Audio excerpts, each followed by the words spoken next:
The Federation Archaeological Institute on Proxima Station 7 had, over its 300-year operational history, catalogued approximately 47,000 artifacts from extinct civilizations. They had deciphered dead languages from species that had atomized themselves in nuclear fire. They had reconstructed cultural practices from fossilized remains so old that continental drift had shuffled the evidence across entire planetary hemispheres. They had, on one memorable occasion, figured out the complete theological framework of a civilization that had existed as sentient gas clouds. But these tablets? These absolute nonsense slabs of compressed polymer and ceramic composite sitting in temperature-controlled cases in Laboratory Wing 7. These had defeated every single attempt at translation for 5 straight years, which was, to put it in the technical parlance of xenoarchaeology, absolutely mortifying. The tablets had been discovered on Kepler 442b, a planet in the habitable zone that everyone had been terribly excited about, until they actually landed on it and found nothing but red dust, thin atmosphere, and one massive underground vault, containing exactly 10,000 identical-sized tablets arranged in careful rows. Each tablet measured 30 centimeters by 20 centimeters, made from materials that shouldn't have existed together in stable form according to 7 different species' understanding of chemistry. The symbols etched into their surfaces glowed faintly under certain wavelengths of light, which had initially seemed promising until everyone realized the glow told them absolutely nothing useful. The Valorians, who prided themselves on their analytical capabilities and whose mathematics had literally reshaped galactic understanding of quantum mechanics, had spent 8 months on the tablets. They had employed crystalline logic processors that operated in 17 dimensions simultaneously. They had built algorithmic frameworks that could, theoretically, decode any symbolic system in the known universe. The tablets had looked at these efforts and remained thoroughly, stubbornly incomprehensible. The Thick Thar Collective, a hive mind species with access to billions of parallel processing biological nodes, had taken their turn next. They had the advantage of being able to hold thousands of competing theories in active consideration simultaneously, testing each against the evidence without the limiting factor of individual cognitive bias.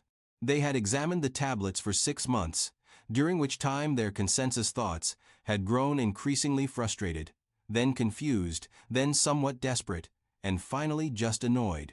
The tablets continued being unreadable, with what seemed like deliberate spite.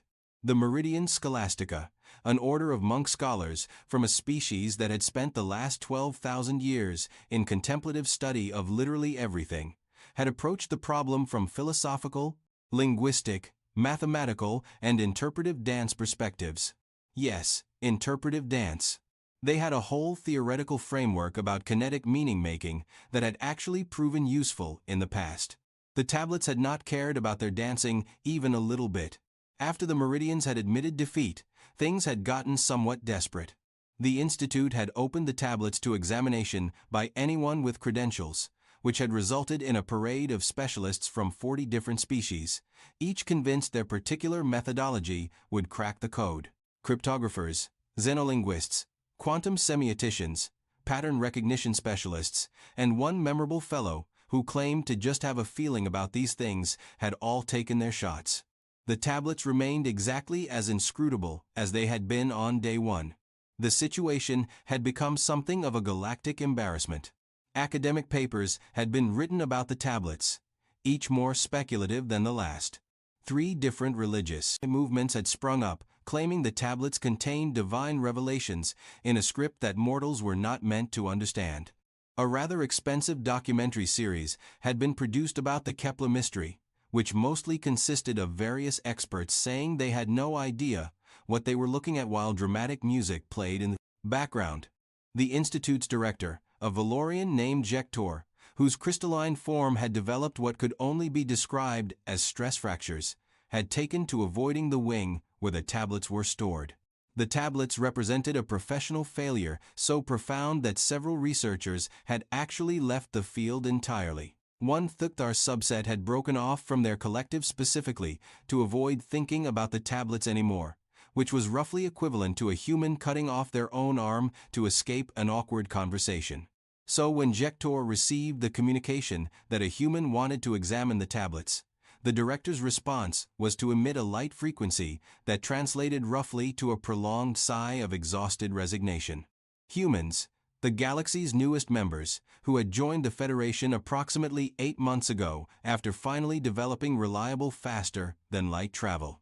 A species that had been, by all reasonable assessments, throwing nuclear weapons at themselves less than 2 centuries ago, who still used combustion engines on significant portions of their homeworld, who had only recently figured out how to keep their artificial intelligence from trying to turn everything into paperclips or whatever the latest computational disaster had been. And now they wanted to look at the tablets that had humbled the greatest minds in 47 species. Jektor's stress fractures deepened. But here was the thing about desperation. It made you consider options that rational thinking would typically discard immediately. The tablets had been sitting in their cases for 5 years, generating nothing but academic frustration and uncomfortable questions at symposiums. What harm could come from letting a human poke at them for a few hours? At minimum, it would demonstrate that the Federation had been thorough in exploring all possible angles, including the extremely unlikely ones.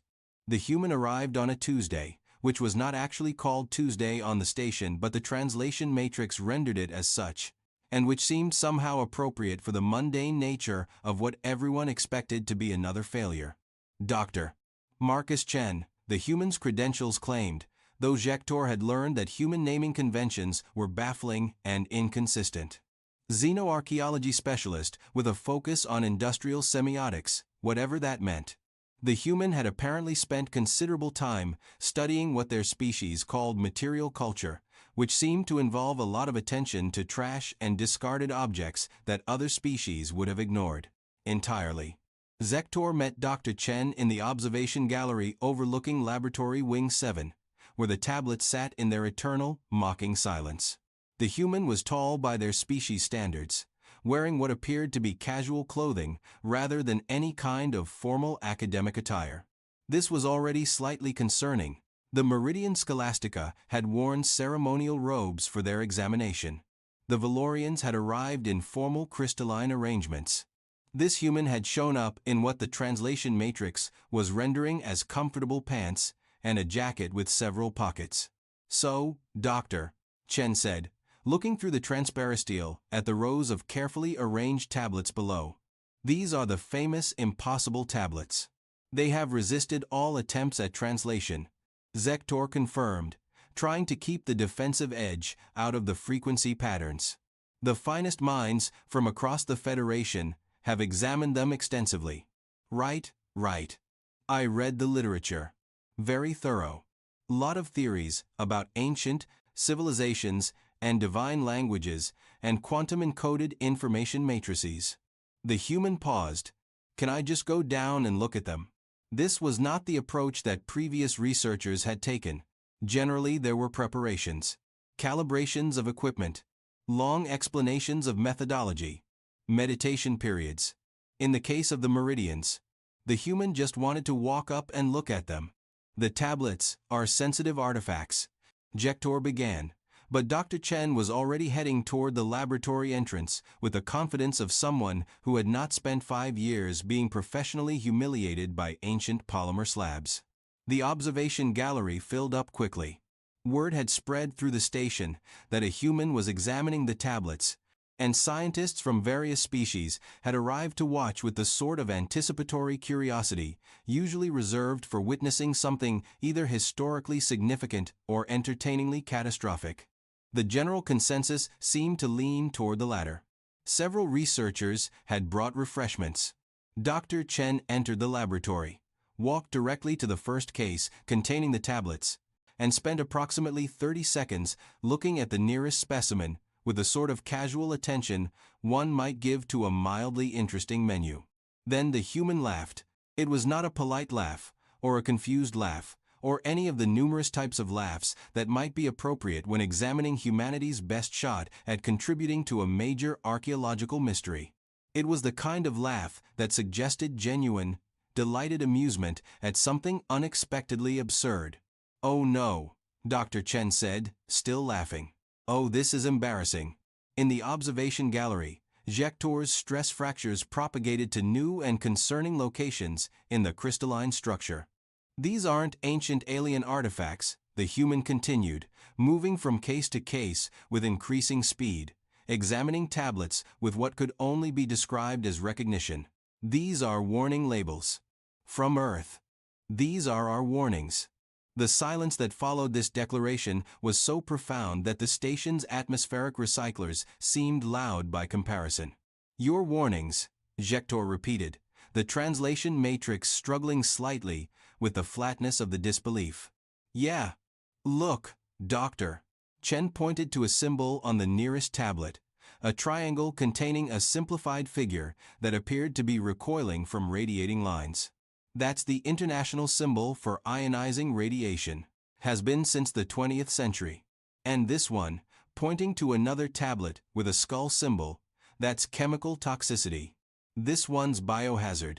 That one's electrical danger. These are safety warnings for hazardous materials."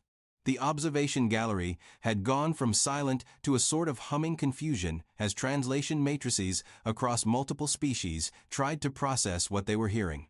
"That is not possible," said a Cather researcher who had been part of the original collective analysis.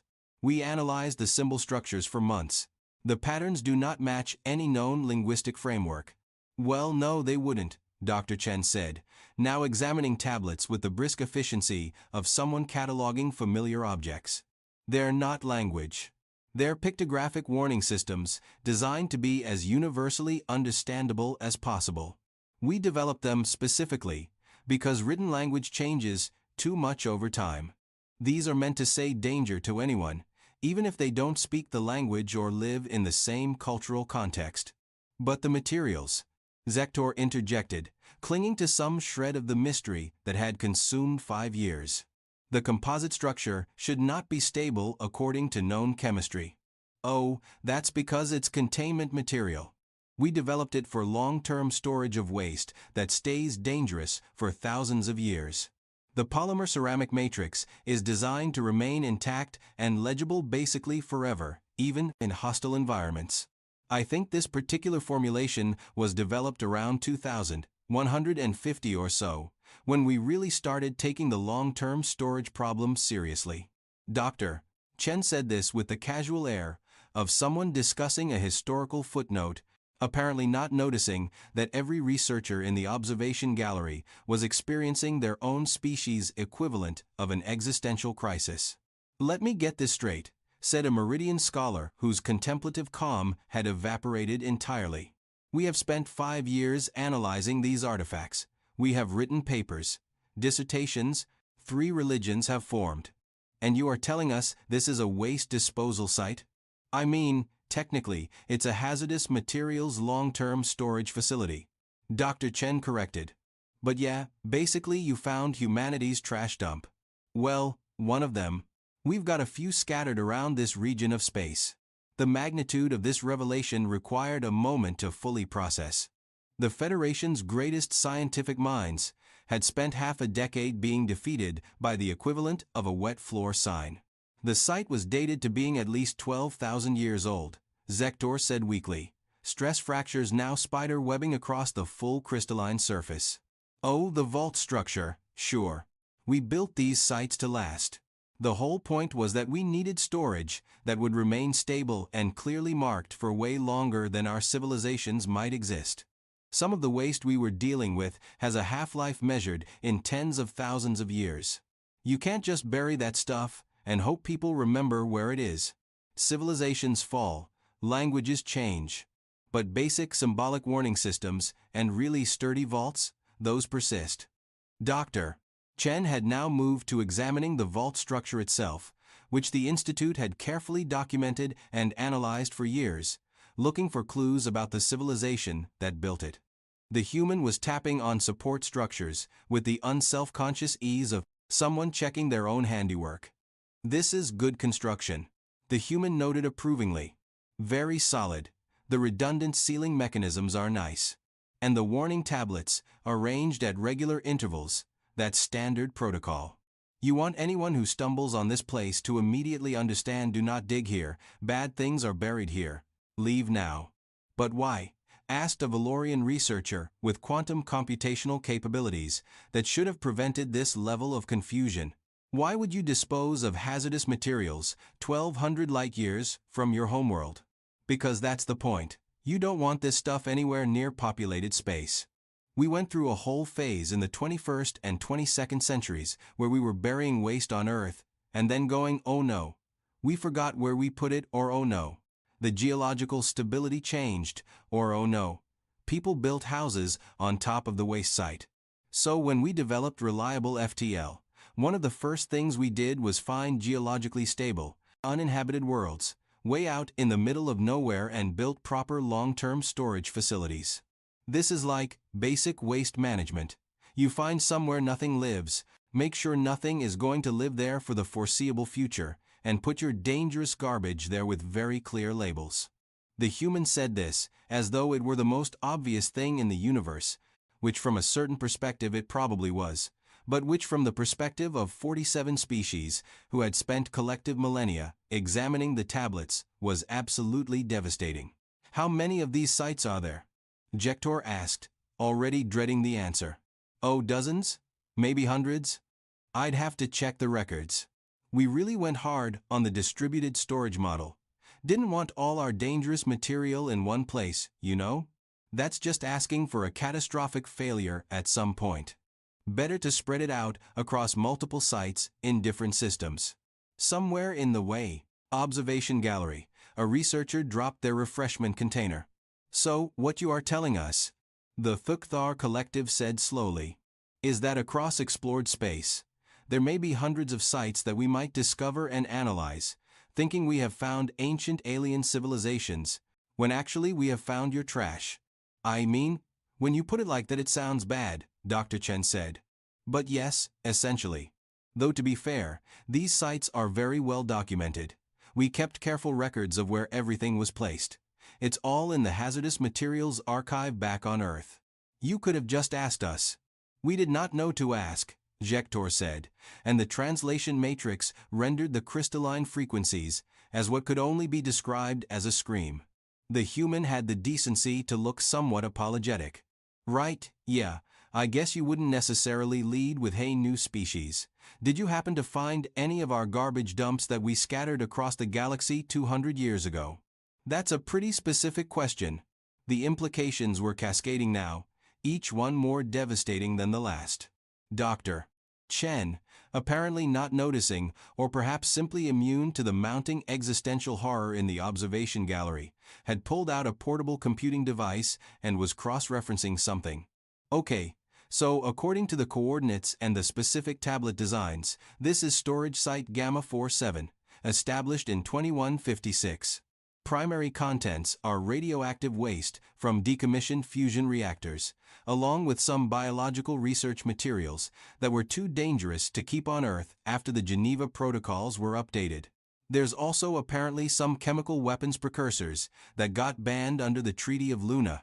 Lot of stuff from the period when we were figuring out what should and should not be allowed to exist near populated areas. This vault contains weapons materials. Asked a security specialist from a species that had very strong opinions about weapons materials. Former weapons materials. All neutralized and stored safely, which is why they're here and not on Earth.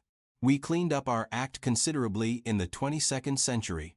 Whole lot of wow, we should really not have this stuff just lying around where something could go wrong realizations. Hence the storage sites. Dr. Chen continued scrolling through the information with the casual air of someone reading a shopping list, apparently not registering that every new piece of information was compounding the professional trauma of everyone watching. How long? Jektor asked with the careful tone of someone who suspected they would not like the answer.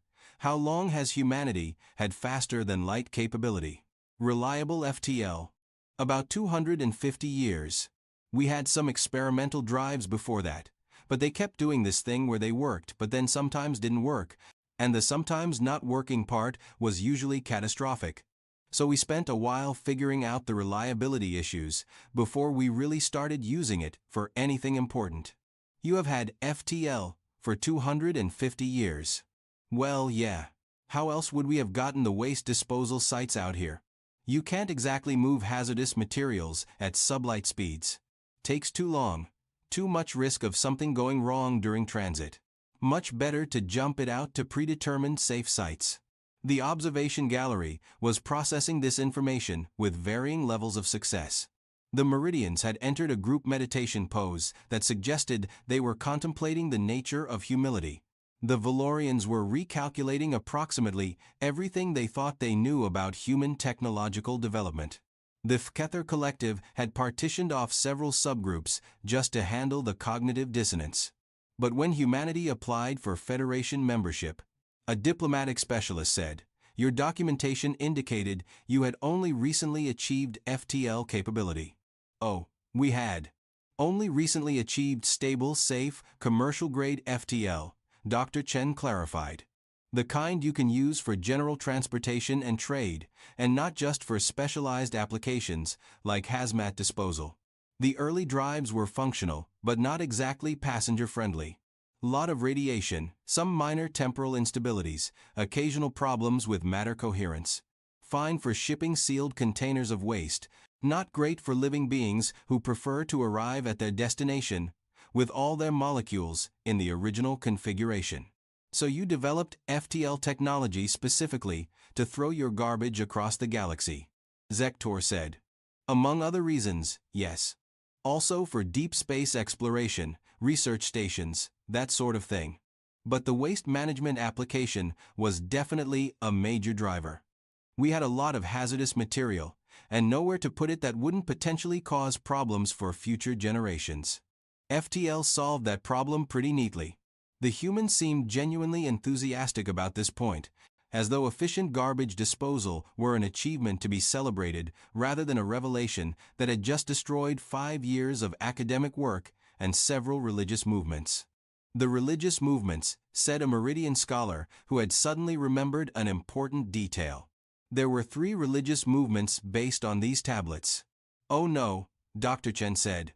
The Church of the Sacred Cipher believed the tablets contained enlightenment in a form that transcended conventional understanding. They have monasteries on 4 worlds. Oh no. The seekers of the hidden truth believed the symbols represented a test from ancient precursor species, and that understanding them would elevate civilization to a higher state of being. They have been meditating on the tablets for 3 years. This is bad. And the Kepler revelationists believed the tablets were divine scripture from beings beyond our dimension. They have converted approximately 40 million followers across 12 species. Dr. Chen put their face in their hands. So what you're telling me is that millions of people have based their religious and philosophical worldview on what is essentially a very elaborate, do not dig here sign. Several of their head and temples. The Meridian continued with the inexorable quality of someone sharing information that just kept getting worse, are built around individual tablets that they managed to acquire through legal channels.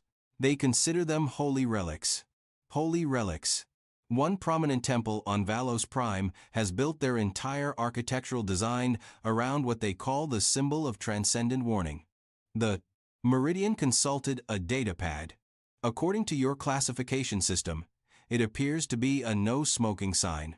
The sound that came from Dr. Chen was somewhere between a laugh and a groan. They built a temple around a no-smoking sign. It is a very large temple. The symbol is 30 meters tall and rendered in crystallized precious metals. Of course it is. The full scope of the situation was settling over the room like a heavy blanket made of embarrassment and shattered academic careers. 5 years. Hundreds of researchers, thousands of hours of analysis, millions of followers, 3 religions, 17 academic papers, 1 very expensive documentary series. All defeated by the galactic equivalent of caution, wet floor. I feel, Jektor said carefully, that we should discuss what happens next. I need to file a report, Dr. Chen said. This is technically a safety issue. These sites are supposed to be documented and monitored. The fact that one of them was discovered and nobody recognized what it was suggests we might need to update our galactic hazmat protocols now that we're part of the Federation. Can't have people accidentally building temples on toxic waste sites. That's a liability issue. The human was already typing into their device, apparently composing the report in real time, with the unself-conscious efficiency of someone who had not just destroyed half a decade of work and multiple religious movements. There will be academic consequences, a Valorian researcher said quietly. Papers will need to be retracted. Reputations have been built on theories about these tablets. Yeah, I'm sorry about that, Doctor, Chen said, and seemed to genuinely mean it.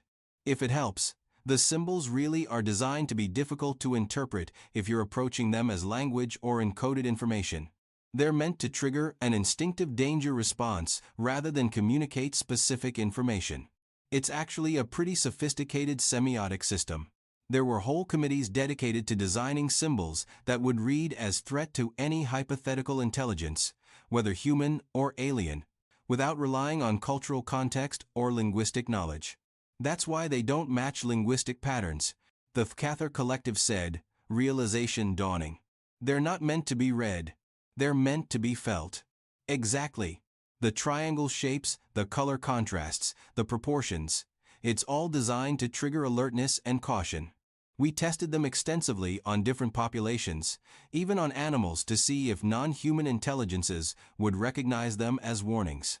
The goal was to create something that would still be readable as dangerous 10,000, 20,000, 50,000 years in the future. Even if human civilization had completely collapsed and all linguistic records were lost. You designed them to outlast your civilization, Jector said. Well, we didn't want to be irresponsible. The waste lasts for thousands of years. The warnings had to last at least as long. It would be pretty terrible to leave behind a bunch of hazardous material sites with no indication that they were dangerous. Future civilizations deserved better than that. There was something almost admirable about it, viewed from a certain angle. Humanity had looked at their capacity to create dangerous things, acknowledged they couldn't unmake those dangers, and settled for making absolutely certain that anyone who encountered those dangers would know to stay away. They had put more effort into warning future civilizations about their mistakes than most species put into avoiding the mistakes in the first place. Of course, they had also apparently thrown their garbage 1,200 light-years into space, rather than deal with it locally, which suggested certain priorities about environmental management, but at least they had labeled it clearly. What about the other sites? Asked a researcher who was clearly already dreading the answer. You mentioned there were dozens, possibly hundreds. Oh yeah. They're all properly documented. I can provide the coordinates if that helps. Some of them are probably in Federation space by now, given how territories have expanded. You've likely stumbled on a few without realizing what they were. This triggered a sudden flurry of activity as researchers began cross-referencing mysterious archaeological sites with the possibility that they might be hazmat storage facilities. Several people left the observation gallery in a hurry, presumably to check on their own research projects with growing concern. The site on Kepler 442b isn't actually that interesting compared to some of the others, Dr. Chen continued, apparently not noticing or perhaps not caring about the minor panic spreading through the room. It's just reactor waste and some biological samples. There's one site out in the Sagittarius Arm that has some really fascinating materials. Experimental nanotechnology that kept trying to self-replicate in problematic ways. Some AI core systems that developed concerning behavioral patterns, a few prototype weapons that violated about 17 different treaties. That's the stuff that's really interesting from a historical perspective. You have a storage site full of self-replicating nanotechnology and rogue AI systems, someone said faintly. It's all safely contained and deactivated. That's why it's in storage. We solved the problems. We just couldn't unmake the materials, so they got archived. Very carefully archived, with a lot of warnings. Like, that site has the warnings in multiple formats, including some holographic projection systems that are still running after 200 years. We really did not want anyone accidentally opening that particular vault. The implications were stacking up like a very concerning tower of increasingly alarming revelations. Humanity had developed AI systems with concerning behavioral patterns, solved those problems, and then packed the remains into a vault somewhere in deep space. They had created self-replicating nanotechnology, stopped it from replicating, and archived it for posterity. They had built prototype weapons so problematic that multiple treaties had been written specifically to ban them, and rather than destroying the weapons, they had stored them in carefully labeled containers on uninhabited worlds. And they had done all of this 200 years ago, during what they apparently considered their less technologically advanced period. What? Zektor asked very carefully. What do you do with your hazardous materials now? Dr. Chen looked up from their device. Oh, we've got much better systems now. Molecular deconstruction technology, quantum-level waste processing. That sort of thing. We can actually break down most hazardous materials into component atoms now and recycle them safely. The storage sites are mostly just legacy infrastructure at this point. We still maintain them, obviously, because you don't abandon toxic waste sites, but we haven't needed to create new ones in about 50 years. You can deconstruct matter at the molecular level. Well, yeah. It's not that complicated once you figure out the quantum mechanics. The Valorians must have similar technology, right? Given your advanced computational systems. The Valorian researcher in question made a sound that the translation matrix rendered as sort of, but we thought humans were primitive, so this is extremely concerning. Dr. Chen's communication device chimed. Okay, I've filed the report and flagged this site in the Hazmat archive system. The automated monitoring systems should start including it in regular checkups now. We'll want to verify the containment integrity hasn't degraded. Update the warning systems to include Federation standard symbols alongside the old Earth ones. Maybe add some translation matrices so the labels are clearer. Standard protocol. Standard protocol. Zektor repeated. Yeah. For discovered legacy sites. We have a whole department that handles this. They're actually going to be excited that one of the sites got found. There's been this ongoing project to locate all the old storage facilities and make sure they're still properly maintained. You've probably saved them years of survey work. The humans seem pleased about this, as though the Institute had done humanity a favor by discovering their hazardous waste storage facility, rather than the other way around where humanity had accidentally humiliated the finest minds in the Federation. I should probably also mention, Dr. Chen continued, that if you do encounter any more of these sites, you should definitely not open the containment vessels. The external warnings are safe to examine, obviously, but the actual storage containers are not meant to be accessed without proper safety equipment. Some of this stuff is pretty dangerous, even in contained form. We have been examining these tablets with standard archaeological protocols for 5 years, said a researcher who was clearly experiencing several realizations at once, none of them pleasant. Oh, the tablets are fine. They're just warning labels. It's what's below them that you want to avoid. This particular site has about 40 meters of vault structure beneath the tablet level, with the actual hazardous materials stored in sealed containment at the bottom. As long as nobody started digging, you were perfectly safe. And if someone had started digging, then you would have encountered the secondary warning systems, which are more explicit about the whole serious danger below this point thing. And if you ignored those, you would have hit the tertiary containment barriers, which are designed to resist pretty much any attempt to break them. And if somehow you got through those, the materials themselves are in individual sealed containers designed to prevent any leakage or exposure.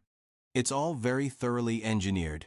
Dr. Chen said this with the confidence of someone describing a well-designed system, rather than someone explaining how close the Federation's greatest minds had come to potentially exposing themselves to hazardous materials for 5 years. How thorough is the sealing? Asked a safety specialist who was clearly running mental calculations about containment failure probability. The design specifications called for the containers to remain sealed and safe for a minimum of 50,000 years under worst-case environmental conditions. They're probably good for considerably longer than that, but 50,000 years was the official requirement.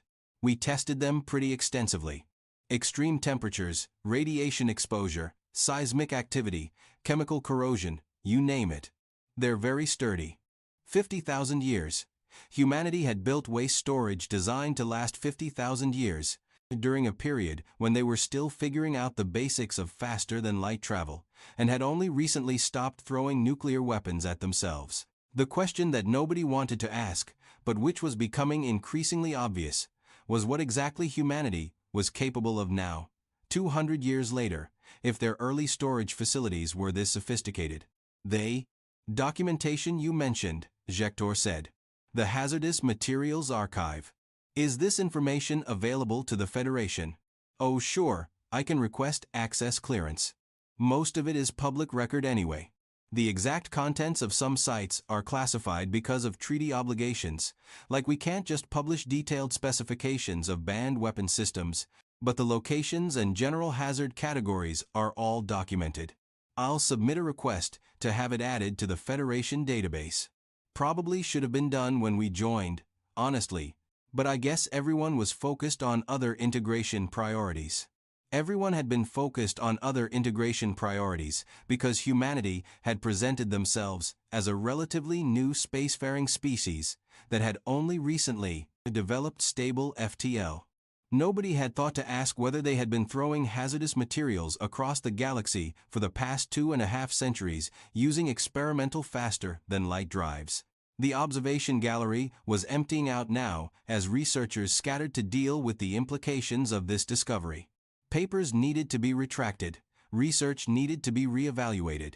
Someone had the unenviable task of informing 3 religious movements that their sacred symbols were safety warnings.